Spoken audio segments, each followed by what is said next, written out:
ইস, আকাশে উড়ার কত শখ, কিন্তু পকেটে তো টাকা নাই। প্লেনে চড়মু কেমনে? টাকা নাই তো কি হইছে, এই ফালানো বোতল দিয়াই আজ আমি নিজের প্লেন বানামু। বুদ্ধি আছে হাল্কের। বলেন কি? ইঞ্জিনিয়ার হাল্ক তার কাজ শুরু করছে। একটি বোতলের সাথে আরেকটি যুক্ত করছে। আঠা প্রয়োগ করতে হবে। লেডিজ এন্ড জেন্টলম্যান, রেডি আমার বোতল এক্সপ্রেস। এই প্লেন তেল খায় না, হাওয়ায় চলে।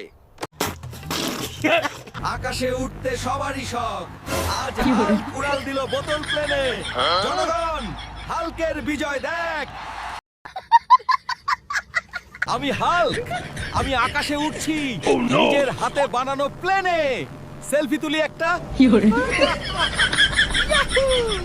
এটা দেখো তো, একটা প্লাস্টিকের বোতল আকাশে ভাসছে কিভাবে। নাসার বিজ্ঞানীরা তো চমকে যাবে।